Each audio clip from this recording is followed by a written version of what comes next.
Happy Turkey Day, everybody. I hope you all have a wonderful day with your friends or family. A tradition of mine is me and my family go to see a new movie on Thanksgiving. And at the time of this recording, we are seeing Wicked tomorrow. It got me thinking though, when was the last Thanksgiving movie? I mean, really, are there no Thanksgiving movies? Planes, Trains, and Automobiles is a classic, but that movie is almost 40 years old, and is the only one that explicitly takes place around Thanksgiving. I don't think I'll ever sit down and watch Freebirds because I could just watch something else with that time.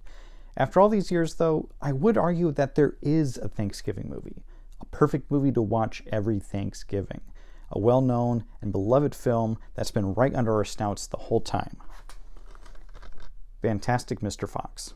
When I think about Thanksgiving, three things come to mind: food, family, and thankfulness. Those three are generally accepted ideas that come to mind and are found in movies that aren't based on a holiday, but it's the way that Fantastic Mr. Fox incorporates these themes that makes it prime for a Thanksgiving Day viewing. On top of the fact that this movie is made to watch right before winter comes. Just look at this opening shot.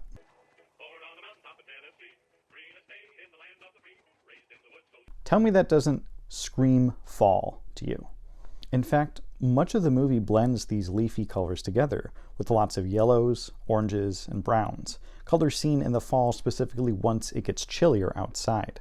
While not one of my criteria, it's certainly worth noting and makes for a visual feast, as the colors get swapped around or brightened and put together in interesting ways, the cider cellar sequence being a standout.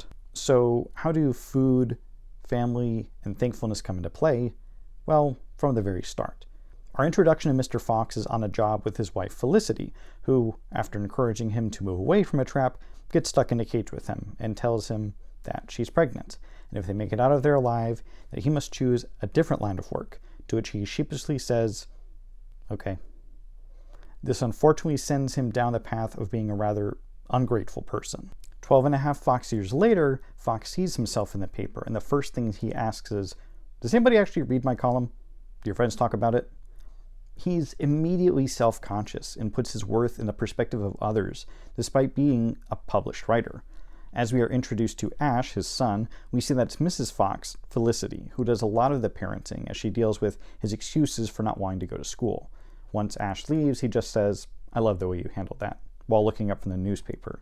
He doesn't even talk to Ash directly until Ash suggests if Cousin Christopherson can sleep in Dad's study, to which he responds, no, because Dad's study is occupied by Dad.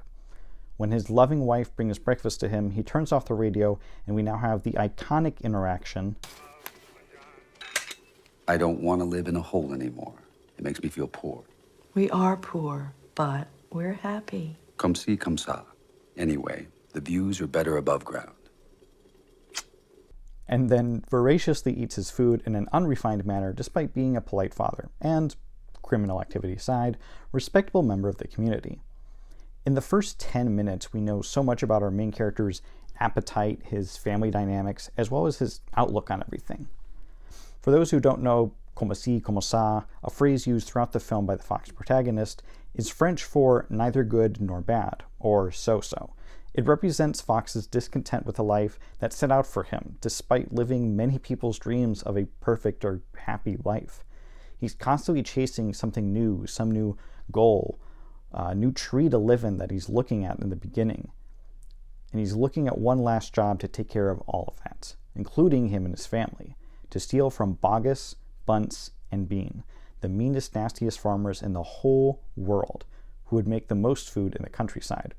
If he pulled this off, neither he nor his family would ever have to work again. And so, knowing he can do it, he sets out in secret with the help of local handyman, or handy opossum, Kylie. Speaking of family, tension stirs when Christopherson arrives, on account of his father having double pneumonia. Immediately, Ash and Christopherson are at odds, particularly due to their contrasting athleticism. Ash is, by all accounts, a tryhard, but is only this way to impress his father and prove himself to him. Ash flails around when he dives, to Fox's half-hearted approval, but verbally congratulates and hollers for Christopherson on his neat dive. The comically neat animation of the splash sets it over the top. This is repeated later in the movie with Ash getting called out of the game of Whack-Bat, only to be replaced with Christopherson. with the coach voiced by the one and only Owen Wilson, gently but not so gently saying that Ash isn't really the sports legend that his dad was when he was in school, which leads to what I think is one of the funniest cuts in the movies, as we see Ash obnoxiously putting one of his own trophies on the dining table to prove that he's a sports hero too. This is not only a funny cut due to the sight gag, but I also love that Kylie, who is an established adult, is eating at the kids' table. It's fitting, even if almost insulting, though I'm sure this year everyone will be looking for excuses to sit at a kids' table. Unfortunately, Fox does not cover his trails like he used to, and the stealing of this food gets him and his family in trouble. He lies to his wife repeatedly about being back in the game, and eventually gets them all dug out of home and hill thanks to alerting the farmers. 1 human hour later, in a moment of safety, Mrs. Fox takes Mr. Fox aside and claws him, giving him a scar that's visible for the rest of the movie. She reminds him of the promise he made 12 and a half Fox years ago that he would not steal another bird again, and then asks why she would lie to him, to which he responds, "Because I'm a wild animal." And while it is honest and true, it is not every facet of his identity, and Felicity clocks it and says, "You are also a husband and a father." At this point you're wondering, okay, so when does this get happy? I thought this was supposed to be a Thanksgiving movie. Well, every movie needs a little drama, especially around the holidays. Besides, things turn around in Fox and Family for a little bit. After it's revealed that the rest of the animals in the land got dug out of house and home as well, it's up to Fox to get them out of it. So they dig, and they dig, and they dig, until they find a wide open area that happens to be right under one of the chicken farms. The animals are set, even having a big feast to celebrate. The voice of reason, Mr. Badger, begins a toast to celebrate, but not before Mr. Fox interrupts him and begins his own speech talking about how they did it, how they finally beat the farmers. Except now both Ash and Christopherson have gone missing, trying to reclaim Mr. Fox's tail, the token of his foxhood. Ash returns without the tail and without Christopherson, as he was caught by one of the farmers.